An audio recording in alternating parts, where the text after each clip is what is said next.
So next we have University of Texas of Arlington.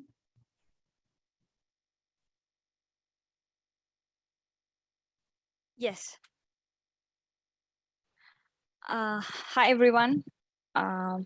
This is Aishwarya. I'm a PhD candidate in University of Texas at Arlington. And I have my teammates here. Hi, everyone. I'm Opemi from University of Texas at Arlington. I'm a PhD candidate as well.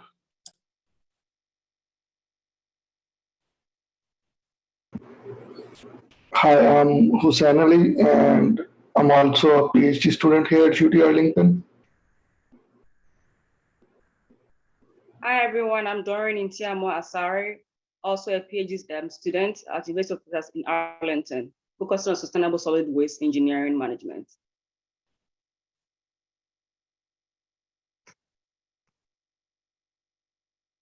Thank you. Estella, we are ready for the pre-recording. Yes.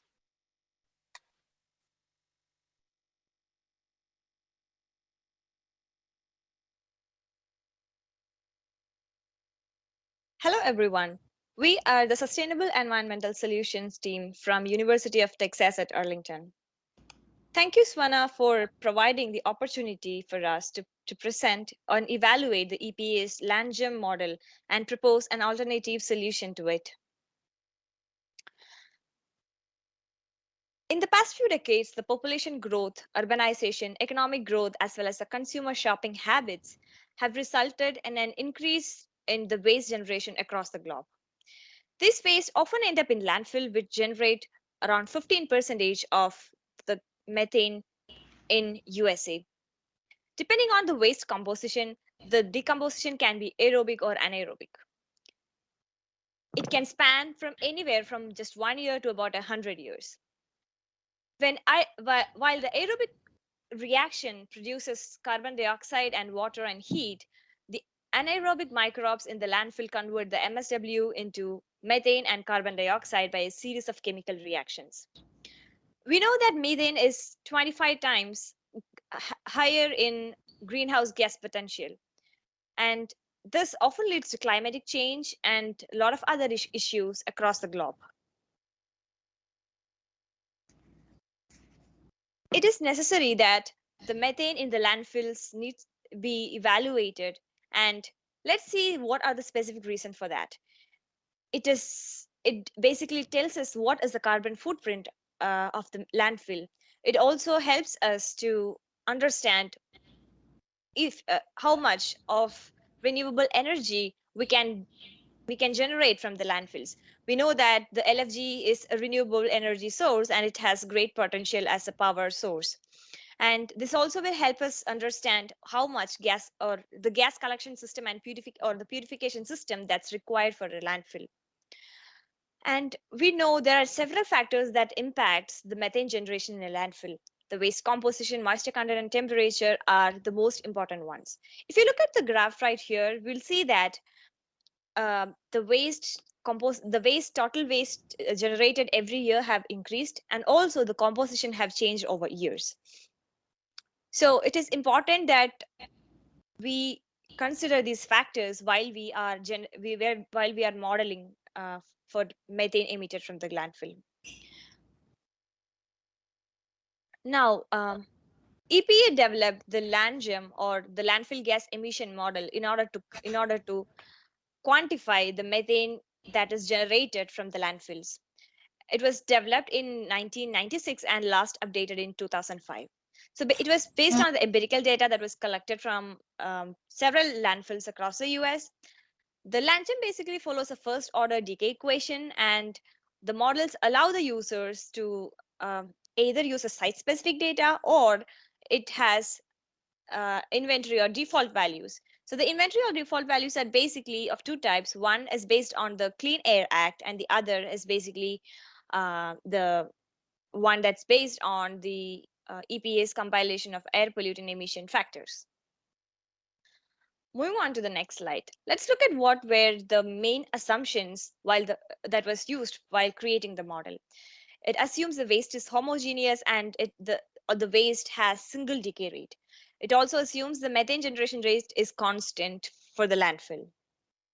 Even it also the K and LO values are for the waste place stays the same over the time, and it also assumes that there is no link between temperature and precipitation and the total gas that's generated from the landfill.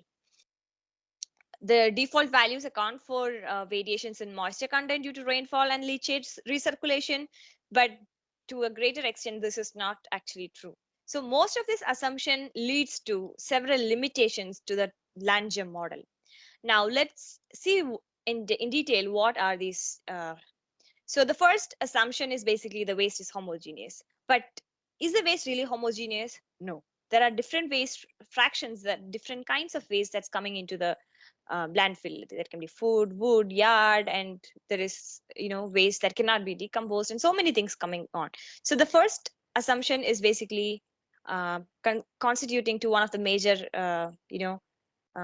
limitation, because the gas the decay rate varies and the methane generation rate varies depending on the composition of the waste. Another limitation is that it does not consider the temperature and precipitation to be important, but in reality temperature and the precipitation value have a greater, or like the most important, these are like very important in finding out how much methane is actually produced. Now it assumes a single decay rate for the waste. So LandGem is basically a single phase model, and it considers same decay rate for all the waste in the landfill throughout the entire landfill. However, the methane production is highly dependent on the masses, like the waste, and how fast the waste is being, how fast or slow the waste is being decomposed or decayed. So it's important that we are considering multiple waste fractions in the degradation equation and the waste generation equation. It also assumes, the model basically assumes that it only takes a maximum lifespan of 80 years for the model, but in reality there are so many landfills that have more than 100 or 120 years lifespan.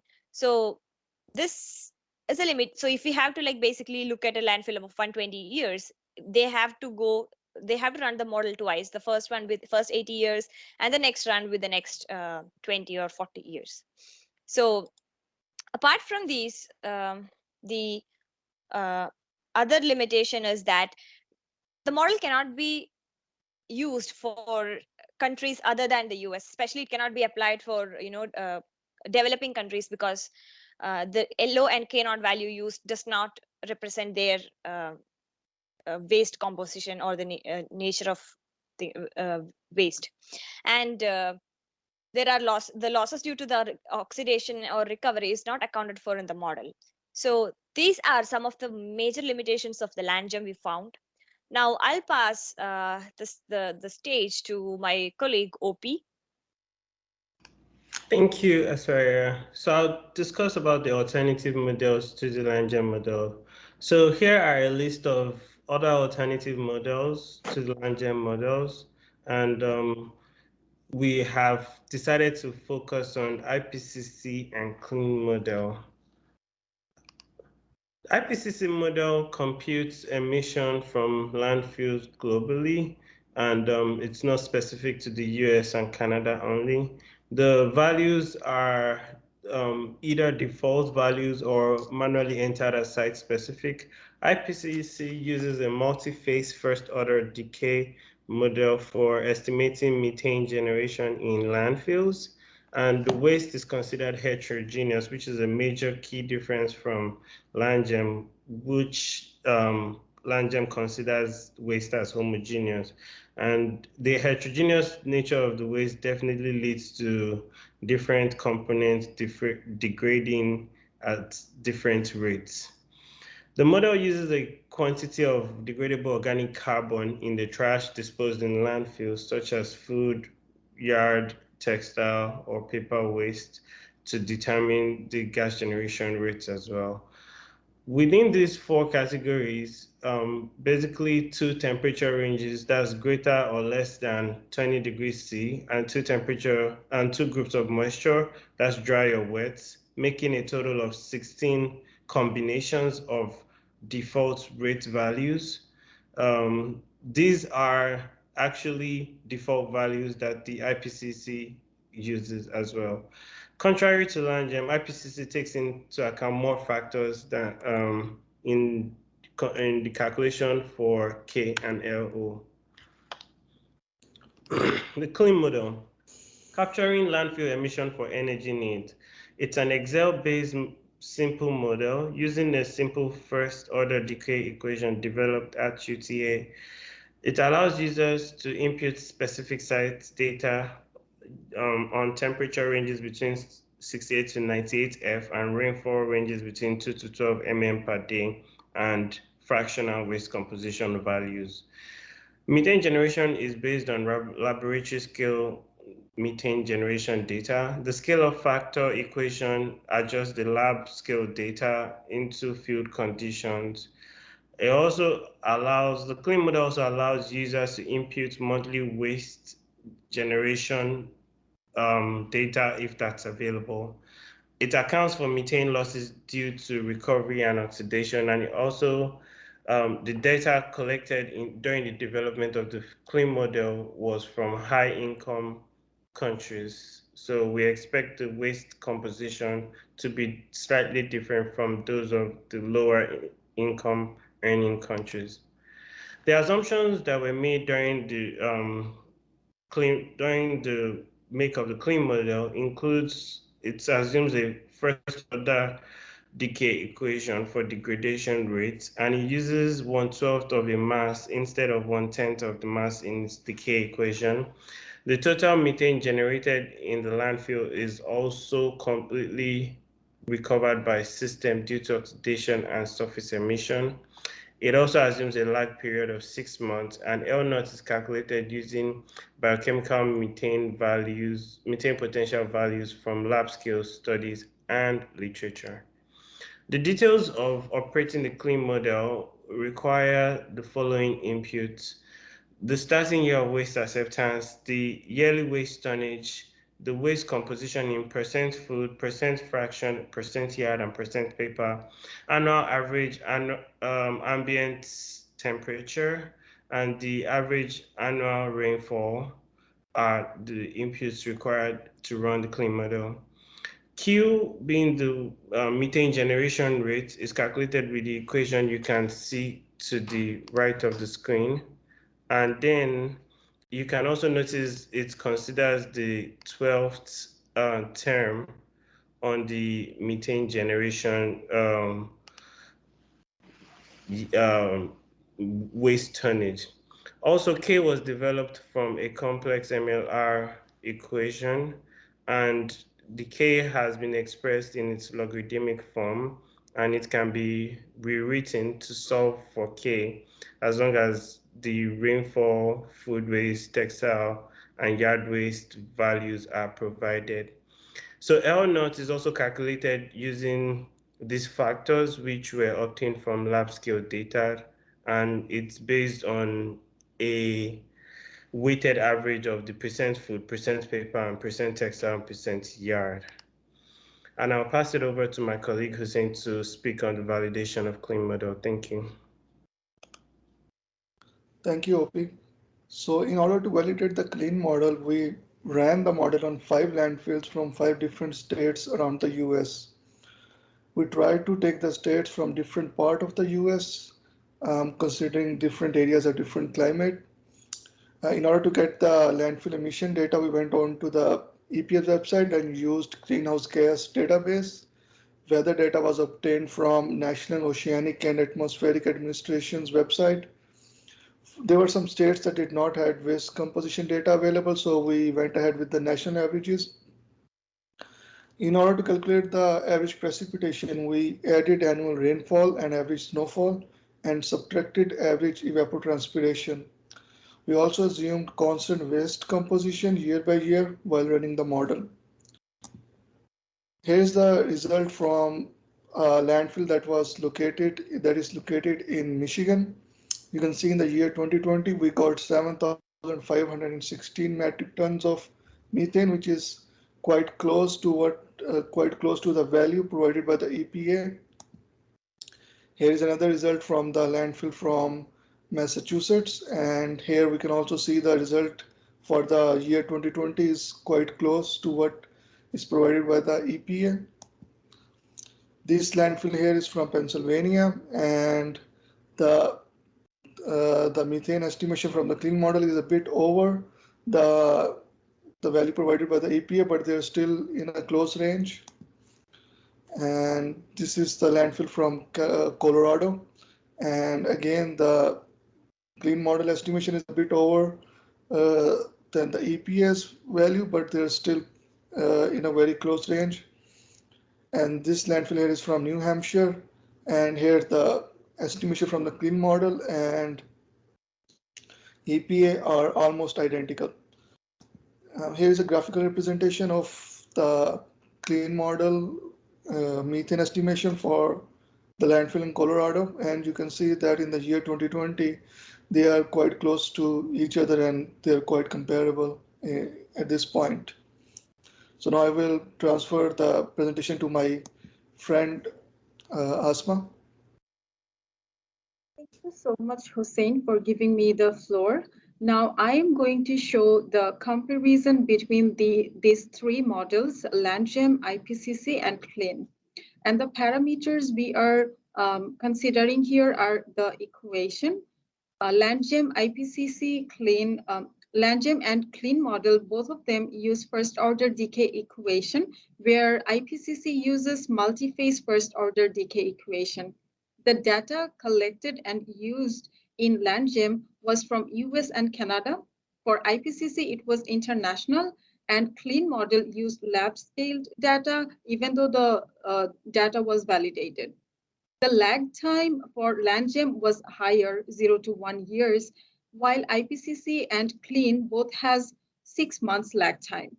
And the waste composition was ignored in LandGEM model, while for IPCC, it was user-specific, and for CLEAN, it was user-specific too. The temperature, that is really important factor for landfill gas emission and modeling, it was ignored in LandGEM. However, IPCC has 4 different combinations of values, and user can input their specific values too. In case of CLEAN model, the temperature is completely user-specific.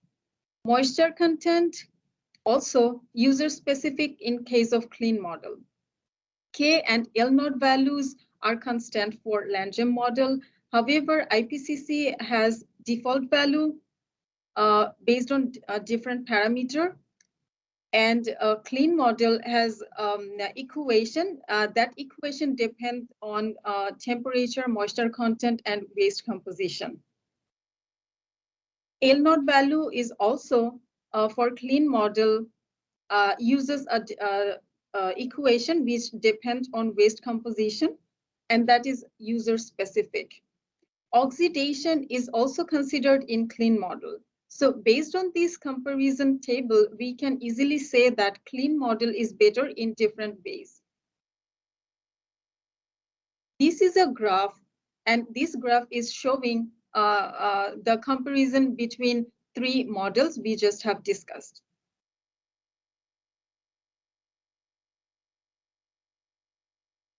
Even though the CLEAN model is validated, and we have validated the CLEAN model based on 5 different landfills, but it has some uncertainties. First uncertainty is the K value that was developed from lab, but the real life scenario or site specific scenario might be different. CLEAN model does not show the graphical output of the data, and the percent methane recovered and percent methane oxidized are source of uncertainty in CLEAN model.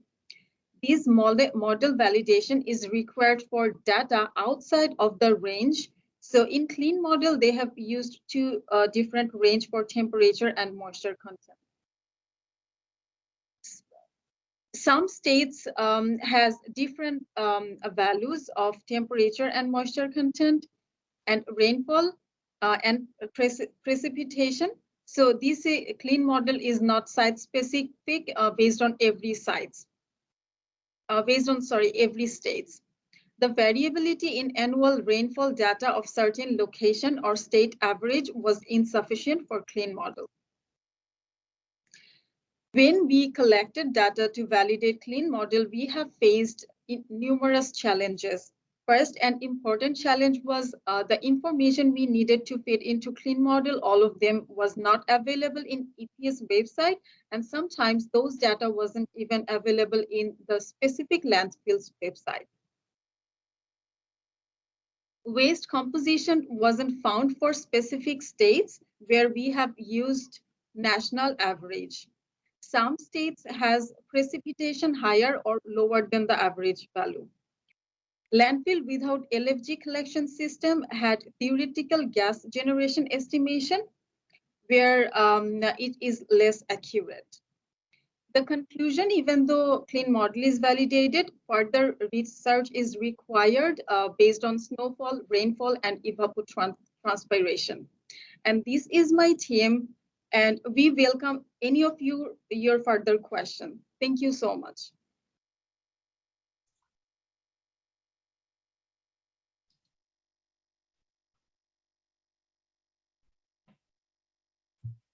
You all ready? My question has to do with the use of the clean model. And I understand that there's some limitations when you apply the clean model when there's limited or unavailable waste composition data. My question is, how did the clean model derive that multiple linear regression equation for K values? You know, how is that K determined, particularly if a lot of sites don't have waste composition data? What is the basis of that equation, that multiple linear regression equation?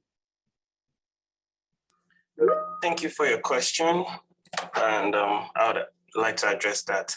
So the multiple linear regression equation that was used for the K value was developed from lab scale data that was eventually scaled up.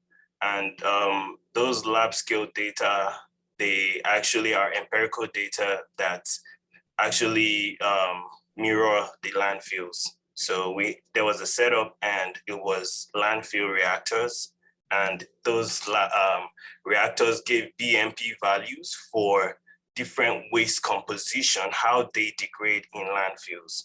So it was studied for certain moisture content ranges and certain temperature ranges.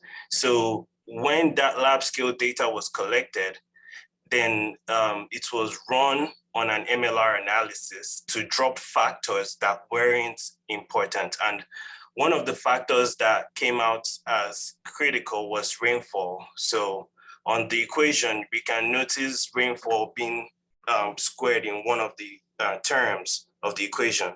And so a slight change in rainfall or a big change in rainfall can actually lead to effects in gas generation. So that's how we came about that. Thank you. Okay.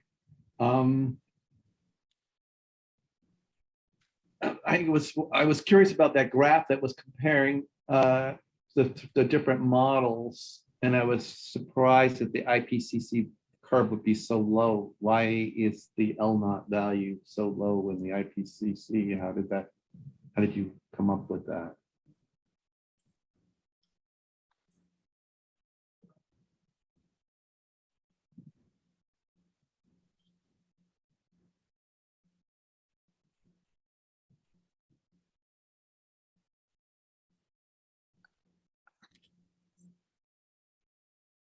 So here is the actual graph that we wanted to compare.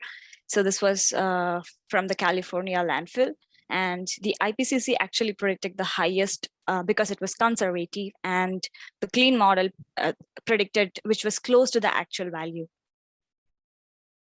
Okay. Yeah, in your presentation there was a graph that compared towards the end of your slides that compared the different models, and it seemed like IPCC. This is more accurate. Yeah.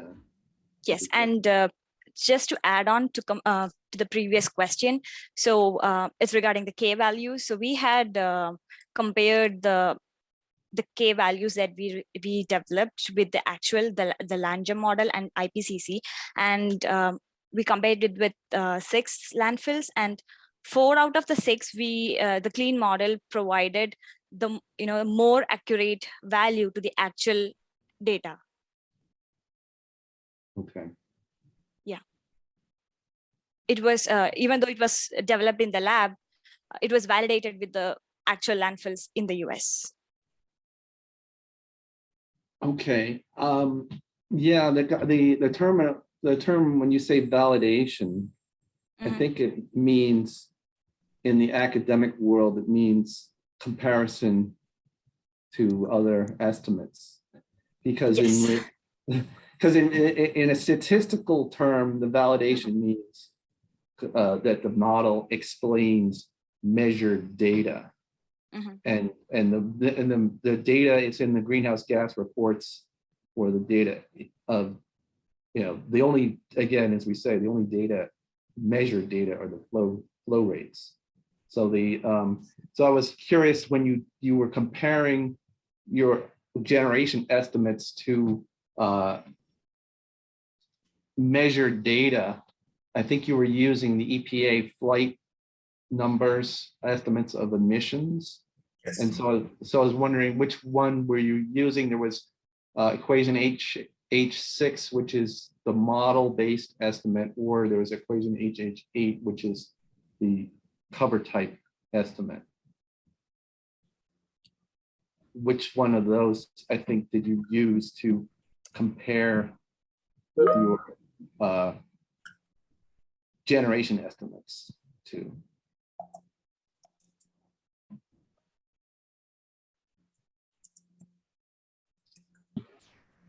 We use the values provided as when we looked at the cover.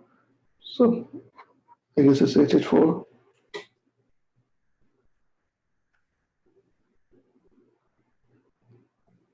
Yeah, I'm wondering, what, for instance, what are those actual values in that table? Yeah, I mean, that's what I'm saying, that we got these from the EPA's inventory, and I think they're HH4 values. Okay. HH4. Mhm. Is that the model based or the cover type independent collection efficiency based? It's the model based.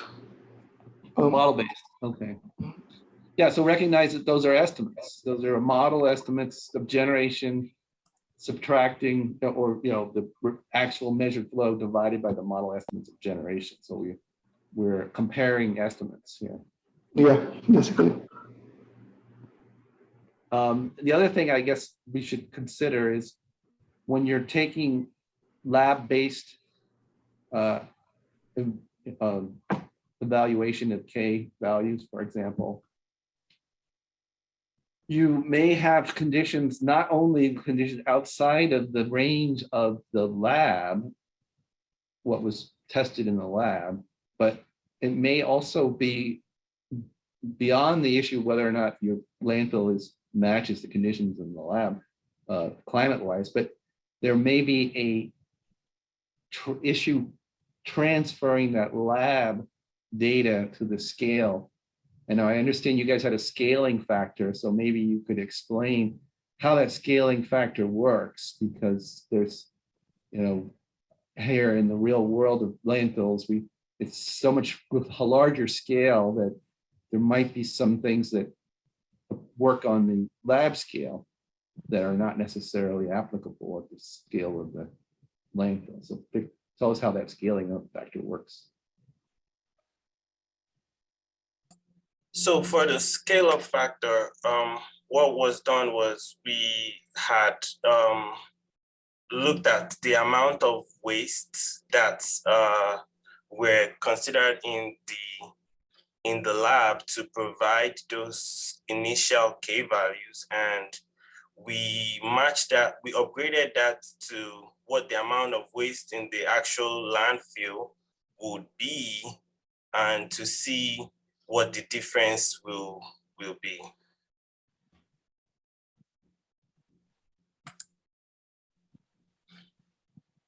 So that's how we came about the K scale up factors for the K values.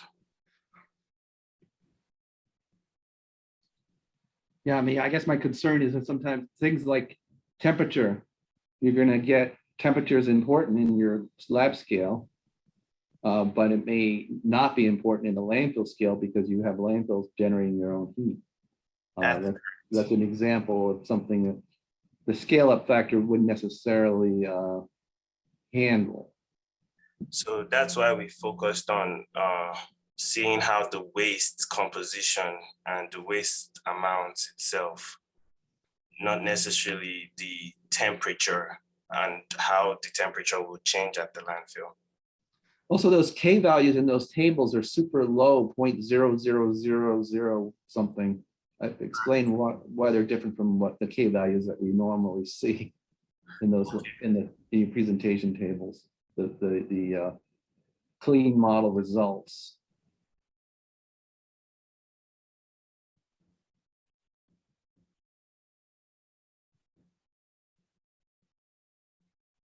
Further down. This is the equation that we used for the K. So these are the factors that will have strong effect. Like here we have an R squared.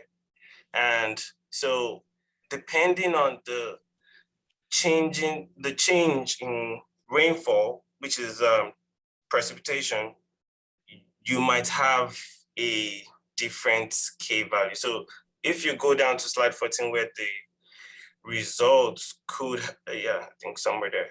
Click on one of those tables above that. Those, yes. Why is that 0.0001?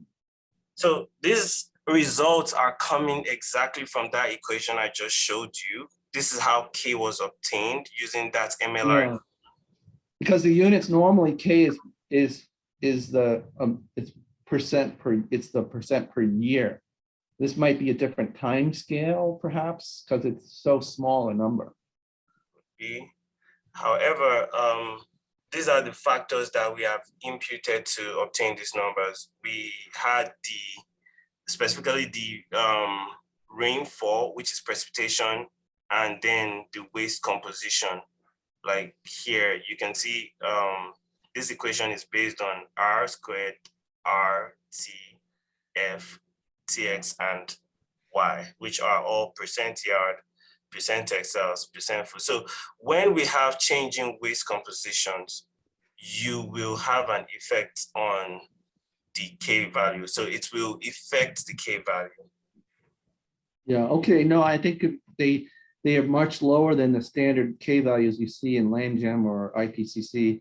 And I think it might be perhaps you're using it a month is your times increment as opposed to a year. So that's why, okay, it was hard to tell why, because it was unusual. You see those K values, it's like, what are those? Those are super low.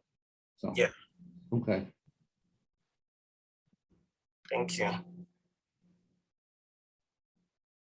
Thank you. So we are out of the time for the questions.